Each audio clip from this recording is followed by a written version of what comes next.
Good morning. Good morning. So happy to see everyone. I'm smiling.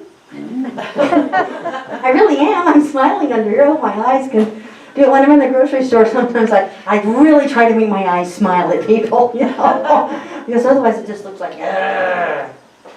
So I want my smile to be up in my eyes. So people go, oh yes, that's okay, go ahead. So happy to see everyone here. If you would please mute your phone, turn it off or whatever you do so it doesn't disturb the service. And today we have Pam Woods as our speaker. Yay! Yay. First time. Let's give her a hand. It's going to be wonderful, right? She's sitting there frozen. I see her. She's like, frozen. And then we have Bill Hoffman, who will be playing special music today. And of course, we're on the piano. So, take it away, Pam.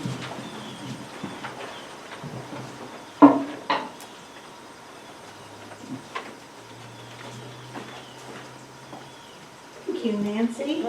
Is this good, Jan? No, turn it on. I did. You did? Okay. Yeah. That's right. Am I here? Yeah. Leave it alone. Leave it alone. Okay. Good morning, everyone. Take off your mask all the way. Yes, ma'am. There you go. That's a much better look. Too many things.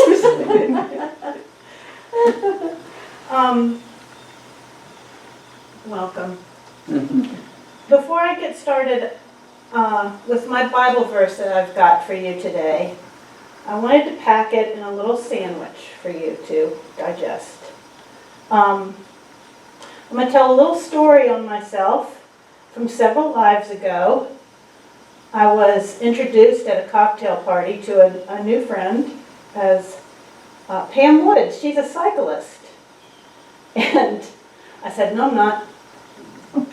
Because back then, if I wasn't on my bicycle today, I was a couchicus potatoist. And so that's how I saw myself. So that's a little story. Because I'm going to be talking about myself, I want you to think about, too, how you see yourself and how you introduce your friends. And maybe, too, how you judge others. And this is the verse I've picked for today. It's from John, chapter 5, verse 24. Very truly I say to you, whoever hears my word and believes him who sent me has eternal life. He does not come into judgment, but has passed from death to life. I love this verse. And I have to say, as a recovering Christian, some of this language was hard to process, which is why I chose it today. It goes from, whoever hears my word, which as a young person I thought maybe was the Bible or the preacher, but I think it's all of us. And it also makes reference to eternal life, which has been baffling to me for most of my life. But I've come to see this life energy that we are all sharing as part of the energy that we are going to have for always, which is why our change in our life is so important. So before we go into our statement of being, I want to put a top on that Bible verse and tell a story on my mother. My mom, as some of you that I socialize with know, broke her hip about 1.5 years ago. And so the whole family got together and we went up there and she was getting ready for therapy and we're all packed into this room, some of us sitting, some of us standing. The therapist is going to talk to her about who she is and where she's going to go from here on out. Just kind of familiar from my job too. So the therapist asked my mother, how do you spend your day? What kinds of things do you enjoy? It's important to know to get her back on track. My mom says, I like tennis. And that was a gutter ball. And some of I was standing and I was like, whoa. And the therapist felt it, and out in the hall he said, so your mom doesn't play tennis? And I was like, holy crap, so to speak. My mom played tennis once in 1972 with the pastor's wife.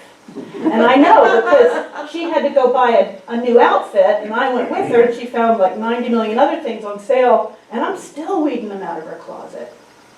So that's a little story about how I judge my mom, how my mom sees herself, how I see my mom.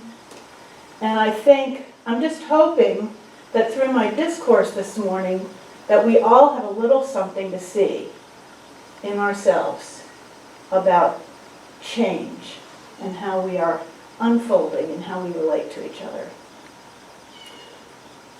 So, if you will join me in reciting our statement of meaning, I think it'll put us in the right mood. God is all, both invisible and visible, one presence, one mind, one power is all. This one that is all is perfect life, perfect love, and perfect substance. I am an individualized expression of God, and am ever one with this perfect life, perfect love, and perfect substance. Bill?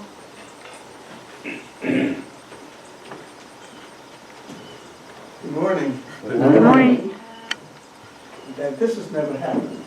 I usually sometimes end up changing what I'm going to play after the ceremony. But this time you threw me a curveball. I'm going to play a tune, if I can find it. The title fits with what you were just saying. It's an old Eddie Arnold tune. It's called You Don't Know Me. You think you do, but you don't. Let's see if I can get it right here.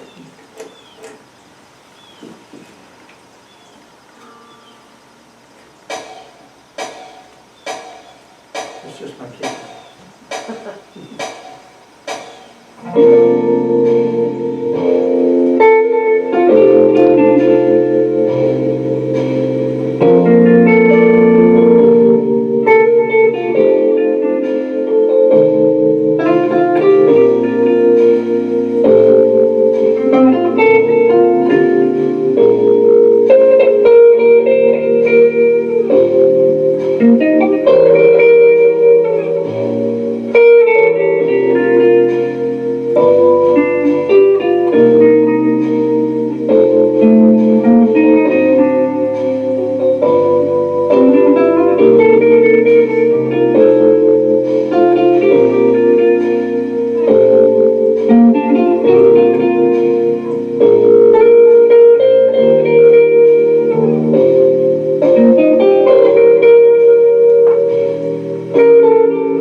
Thank you, Bill. That was perfect.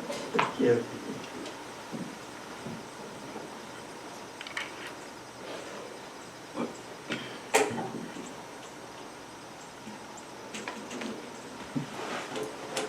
I think this is our most special time together. We're going to take a moment to be together, to be quiet. Prepare your body and your mind to talk with God for just a little bit. We're going to take a deep breath in and breathe in all that love and light, and breathe out all those anxieties. Breathe in the healing, and breathe out our sick friends, our sick community, our sick society, our sick country. Breathe in the love, and breathe out the injured earth.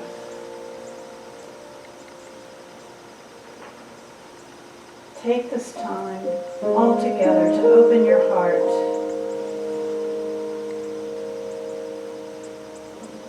Breathe in the love and breathe out your anxiety. God is here with us right now in this moment. Breathe in with me. And breathe out.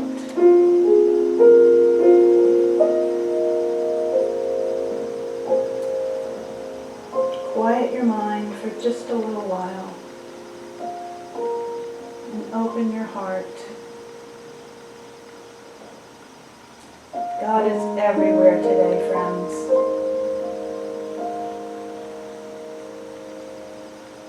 We're going to take a quiet moment together to listen to God.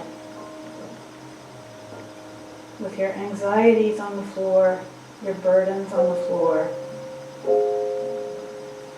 open your heart for just this quiet moment and let God speak to you.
Breathe in with me, friends. And breathe out. We're here all together. Open your eyes if they were closed. And let's take a moment to read together the Lord's Prayer, translated from the Aramaic. Our Father who is everywhere, your name is sacred. Your kingdom is come. Your will is throughout the earth, even as it is throughout the universe. You give us our needful bread from day to day, and you forgive us our offenses, even as we forgive our offenders. You lead us not into materialism, but you separate us from error. Because yours is the kingdom, the power, the song, and the praise from all ages, throughout all ages, sealed in faith, trust, and truth. Amen. Amen.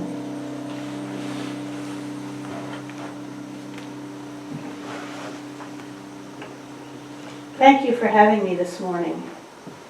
For those of you who are listening, might not know, my name is Pam. I'm a congregant of this church. I'm not a pastor insofar as any of you are pastors, which I believe you all have been for me. So, like I said, I want to talk to you today about change. And you've heard me talk up here before about how important this church became to me. But in the last year and a half, year and coronavirus half, I've been studying the Old Testament with Marita, and I just finished the principles class. And I've been spending more time in the Bible, and I have felt a shift. So I just want to tell you a little bit about this ribbon of my life that's come to this place. I can remember being indoctrinated into the spiritual life of my heritage at an early age. As a small child, before I could read, and I was sharing this with my book group the other day, I was read to from a children's Bible with these beautiful romantic images of Old Testament Bible stories. They were beautiful etchings from Gustave Doré. And as my mother read the words, I would study the pictures. In my child's mind, stories about miraculous visions and biblical happenings were very real. And the linchpin for me was in the clouds in these illustrations. They were very real. They seemed very real to me. Doré had beautiful skies with sunbeams and big puffy clouds, and the hand of God was reaching out, or the burning bush was exploding. And as a little child, it was all-encompassing. It was a direct link to reality. I would go outside, and if the sky was particularly holy that day, I would look for a ladder of angels. But quite frankly, I would also look for a cotillion of MiG fighters or Mothra. That it was all very real to me.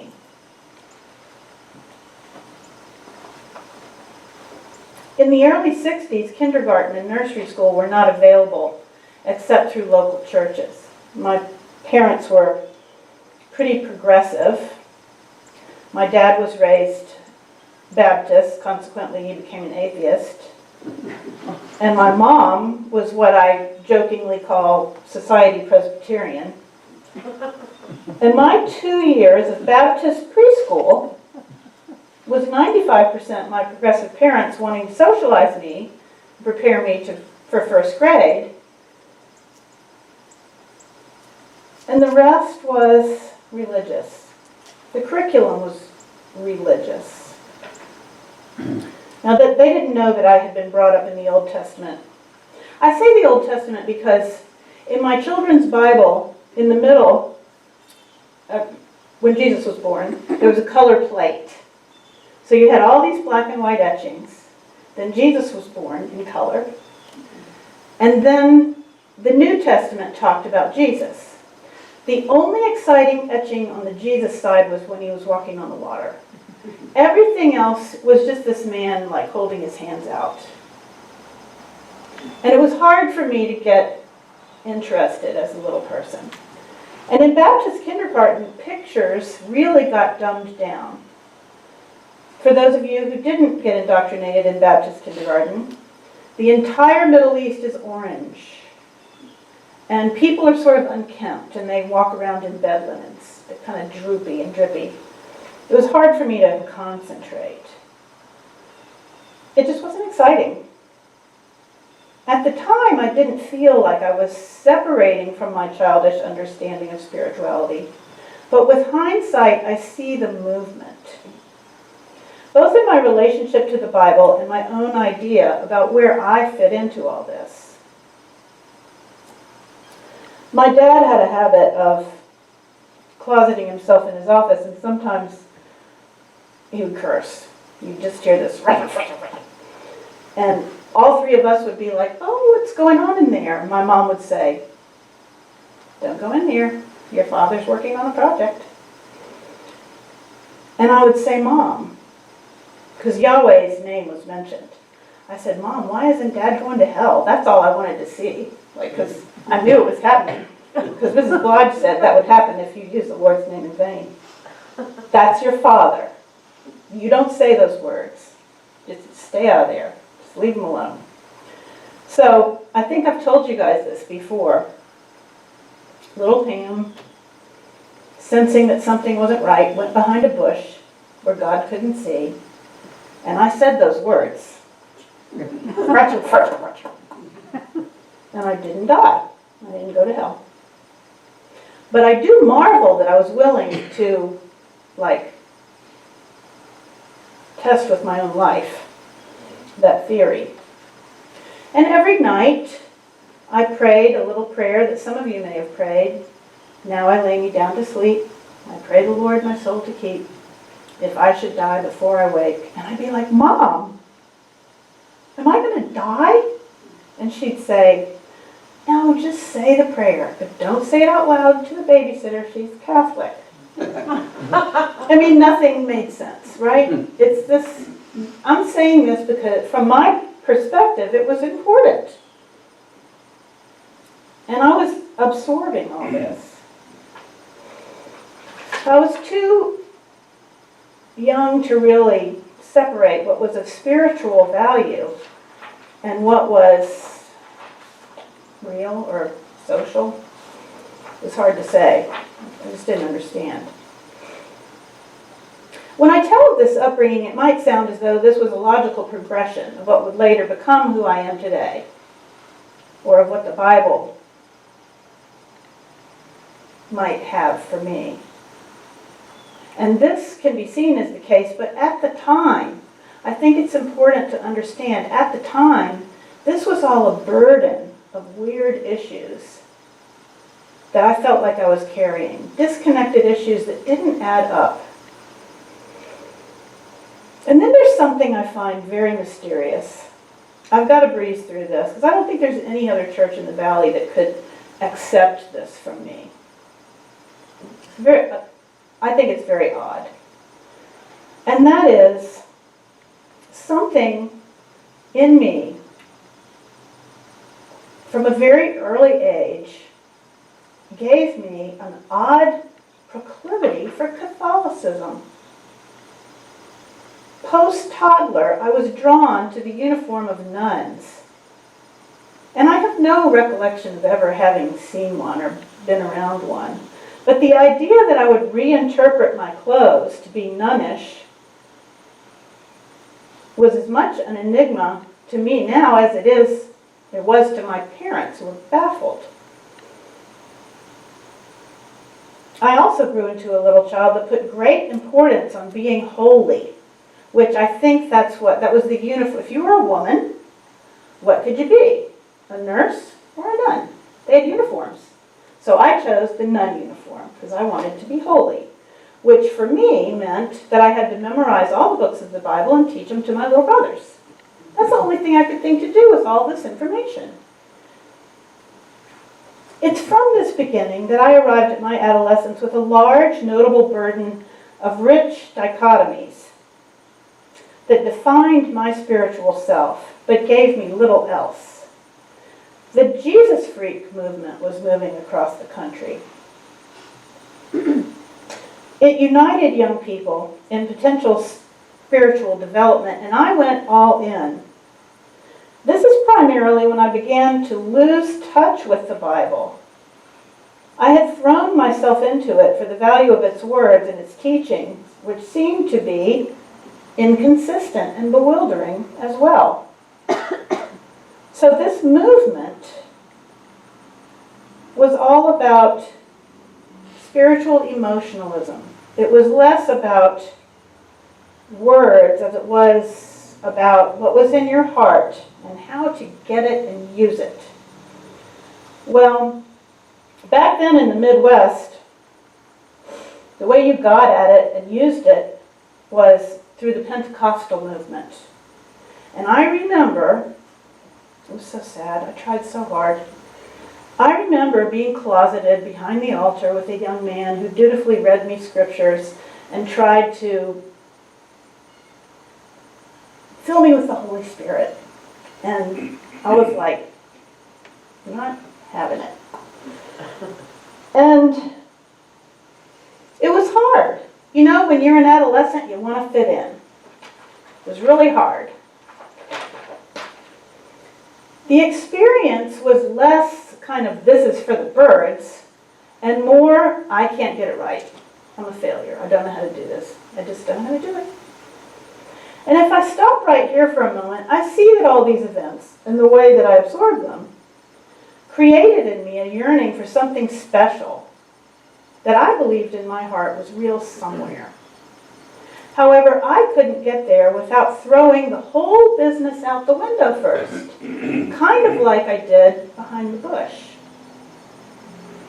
So as a young woman, I entered my college years, rather courageously for me, as a full-blown and vocal atheist. It was very painful to me when my best friend followed her love interest to Alaska one summer, where she found herself unbearably lonely, resulting in her return to Virginia as an indoctrinated Christian cracker. I became unhinged. And this was one of the hardest lessons in the destructive power of being judgmental that I have ever learned, because I tried to convince my friend that she was not a Christian, she was just stupid. The two of us eventually got pushed into the realm of Buddhism from one of our professors. It was a good step inward and upward for an atheist.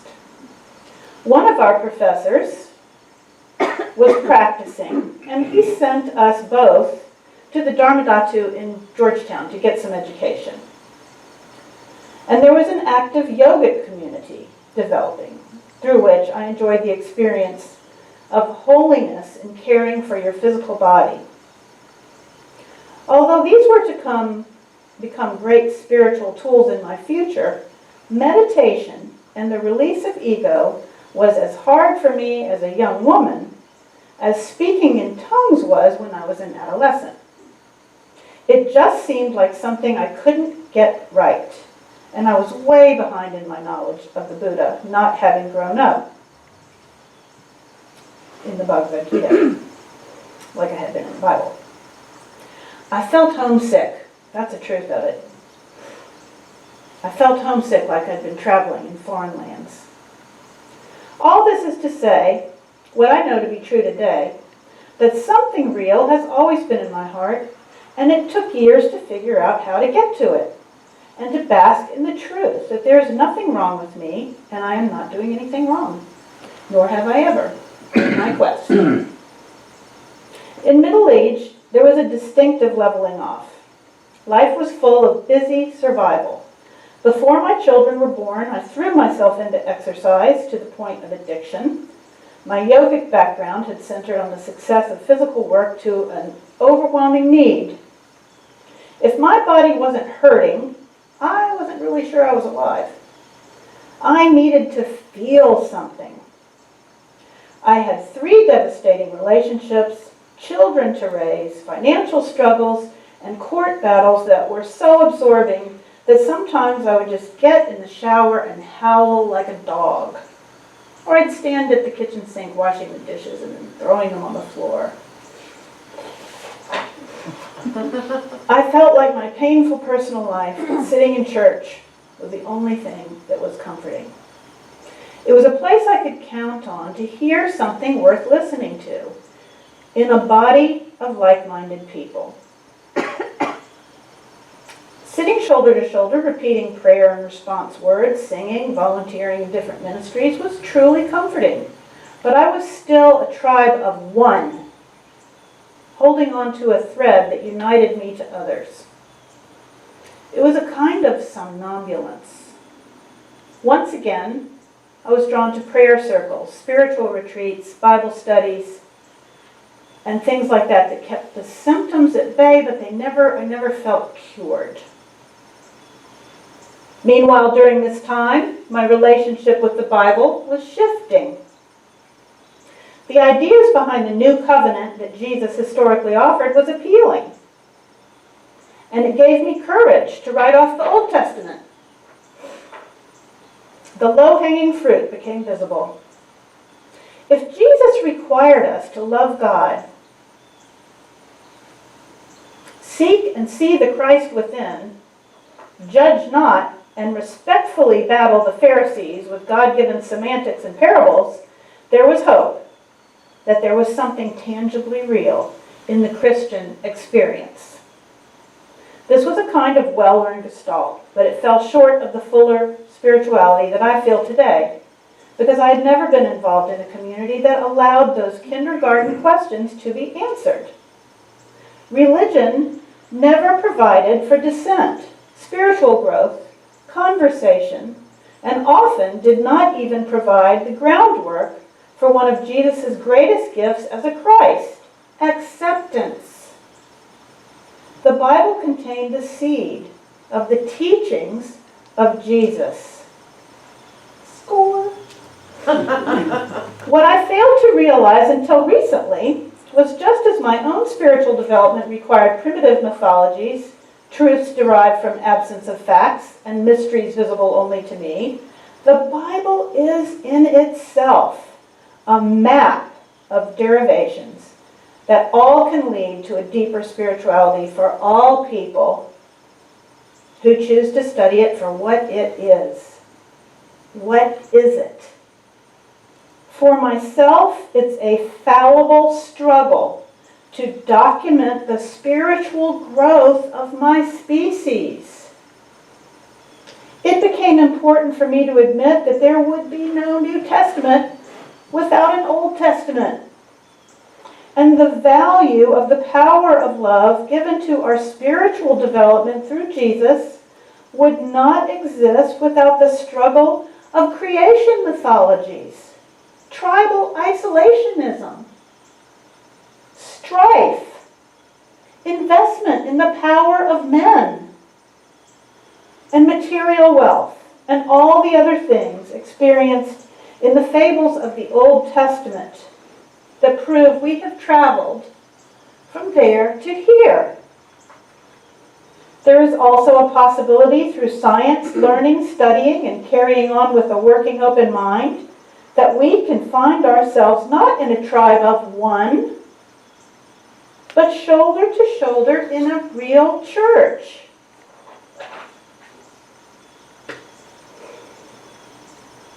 This is a kind of linear view that I have experienced, who I am, and who I might become.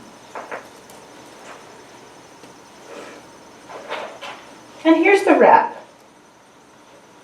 I've come to see myself as a kind of conduit at times.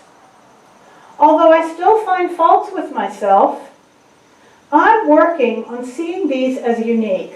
I see them that way in others, providing us with a distinctive aura that enables us to be perfectly beneficial to ourselves and others by means of these qualities, not faults, these qualities. Through some studying and through an infusion of calm and contemplation, I find my spiritual senses are heightened. I actually feel joyful in everyday life, and I can call upon peace during adversity, sometimes. These historical days, even little unimportant things seem deeper and heavier. Sometimes aggravating things occur. My car breaks down. I misplace my keys. In the past, I would have added these things to who I am. I'm a person who loses my keys. My car breaks down. I would cry sometimes, and I would tell myself that I'm a hopeless mess. If someone were to say, "Oh no, not again. You did that again?" I would add that to who I am. But many people have seen me do otherwise. These annoyances will call my attention to the present. I can be calm. I can ask myself what's really going on to facilitate this. Sometimes these things put me in touch with people or situations that I would not otherwise have known about, and a valuable connection is made. A larger, more fundamental example is me deciding to do the work that I do. Before I met all of you, I lost a job with a nonprofit organization. I really loved it, and it took me a long time to recover. I defined myself by that loss. It was a terrible struggle, and I ended up working for a for-profit medical facility doing work that needed to be done, but it was demeaning, and it was exhausting, and it paid by the hour like a factory line worker. The company did not represent my values. I felt desperate. It felt desperate. I was learning a lot about an entirely different sector, but it was all so unpleasant, and every day I felt lost. I felt isolated. I was utterly worn out. I was too tired to even look for a job.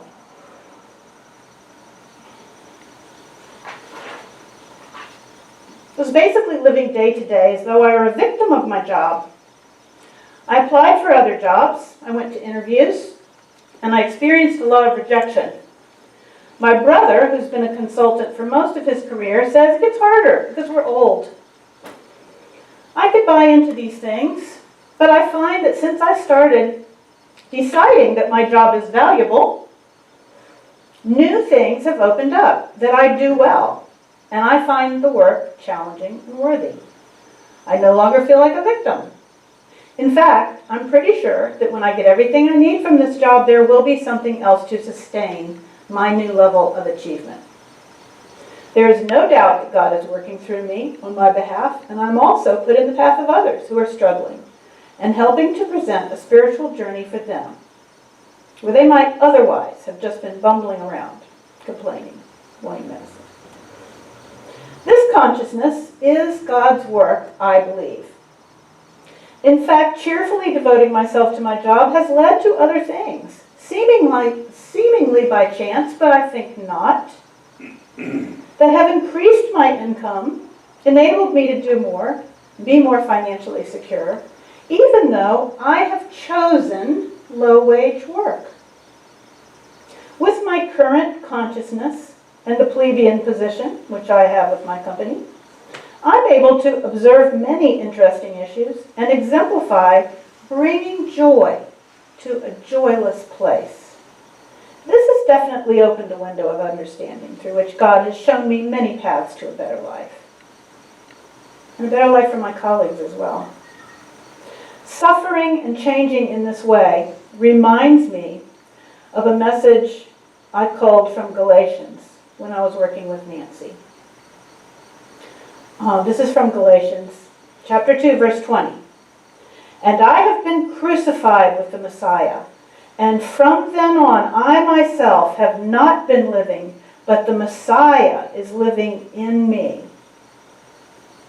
And this that I now live in the flesh, I live by faith of the Son of God, he who has loved us and given himself for us." This scripture elucidates the idea that Jesus gave us a roadmap of concepts for changing our lives and our habits, and being accountable for the power we gain from living outside of spiritual ignorance and inside spiritual consciousness. But even so, it requires practice, as Jesus himself illustrated by constantly steering the energy of his disciples, much the way God steered the chosen people in the Old Testament.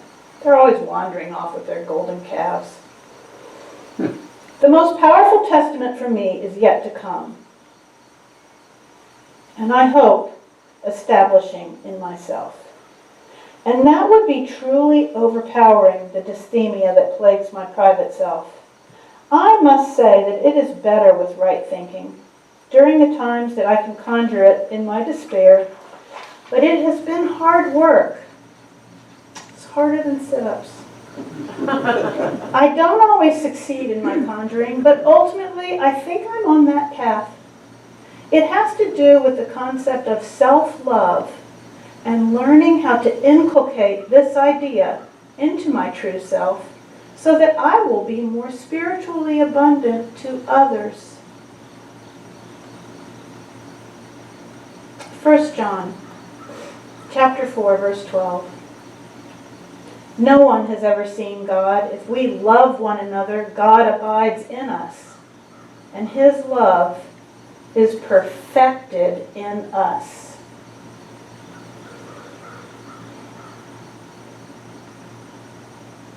A little perfection would go a long way. Thank you.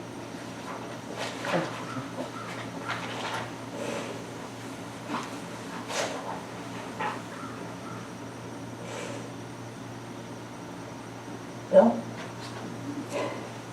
Thank you.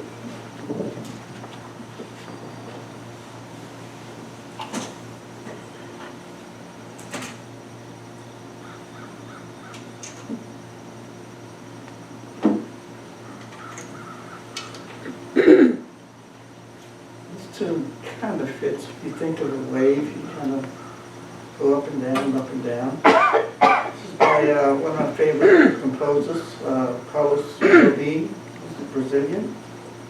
And I think I was Latin in another life, so I like it.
blessing of the gifts. We always get what we need. Maybe it's because we ask, and maybe it's because we give, and maybe because of both. So if you'll join me.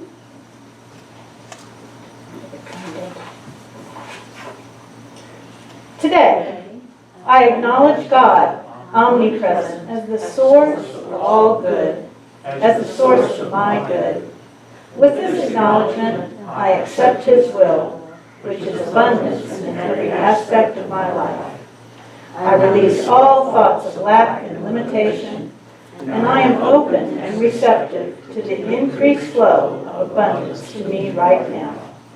I joyfully accept the gifts of life and give freely of the special gift that I am. Through me, God omnipresent blesses and multiplies this gift for all. Thank you, dear God.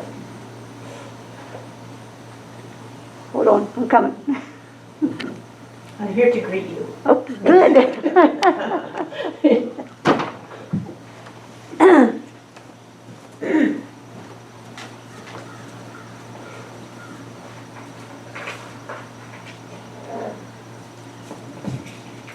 Good morning. Good morning. I'm going to make the announcement short. Thank you, Pam. Thank you so much. I've been here for 24 years, and I've watched Pam since she started coming here, and I've seen the change in her over the past, what would be 4 or 5 years now. Goes by quick. Yes, it does, and I've seen a change in her as well as other people, and as well as in myself. So thank you for sharing that. I very much appreciate it. Thank you, and hope you'll speak again. So. The flowers today are sponsored by Marita for, I think it must be her great-granddaughter or some relative of hers, Emily. But Marita is at the beach, so the congregation can take the flowers because they will be dead before she gets back over the weekend. So y'all feel free to take some flowers today. Other than that, there's not a whole lot going on. As you know, there's not a whole lot we can still do. So a lot of things that we used to do during the fall are not happening this year. And we'll be talking, as I'm sure the holidays are all going to be different this year too. So we'll be talking about that as time goes on. The one thing I do want to talk about just briefly is, and I talked about it a few weeks ago, is to vote. This is something that comes up in November, and it's all elections are important. At this church, we do not tell you who to vote for. You're adults. You can make decisions on your own. But we do ask you to take your vote and your time and go vote. There's a lot of controversy this year about voting. This year, Virginia has early voting, which starts this Friday and goes through, I think, October the 24th or something like that. But it goes through October. So if you have any questions about early voting, and you want to do that, please ask me. I'll be glad to answer any questions. Also, you can mail in your ballots, but we do ask you to vote. That is a right that you have, and you should use that to make your voice heard. So again, we do not, like some people tell you who to vote for. We don't do that. So anyhow, does anybody else have any? Nancy, Pam, you still doing your journaling class? I am. Okay, journaling that's Tuesday at 6:30. Our walking group that we started back in the summer for every afternoon kind of went by the wayside because it was too hot for everybody except me. So anyhow, it kind of went by the wayside. So I thought maybe we might try to start it again, and instead of having it every day of the week, maybe we can set it for Monday and Thursday, because that seems to be the days that people don't have anything else going on. So we'll try that, and we'll try it for like 6:15 because it's starting to get dark a little bit earlier. So we'll meet at Garth Mill this week, and then we'll see what happens. If people want to continue to do it, if they want to change to something else, we can do that. But it's just a way for people to get out and do some exercise. The Saturday morning group is kind of it's still going on, but it seems to be Bob, and Doug. It seems to be the only ones that are there. But anybody can come to that Saturday morning walk at 8. Y'all start at 8:30 now? 8:30? Doug's teaching La La Land back there. They had to think about what time he was being there. But anyhow, it's just try to get people out and get some exercise. I know this summer's been hard on people being locked in and not being able to do a lot of things. So this is just a way to hopefully get some people out and get moving a little bit. So anyhow, everybody, come back next door for snacks, and thank you, Teresa, for coming today. We're great to have a visitor. So and thank you, Pam, for inviting her. So and thank you, Bill, for showing up. I told Bill, I sent him an email last week, and I talked to him when he left, and I said, I might be talking to you soon. He didn't realize how soon it was going to be. So, thank you, Bill.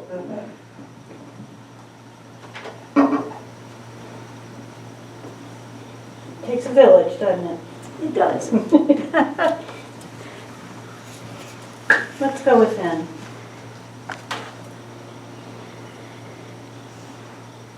Omnipresent God, thank you for your holy presence in our lives. Stay with us all week, as we know you always are. We're so grateful that you help us open our hearts and see the good and feel the good and be the love that you are each and every day. Amen. Amen.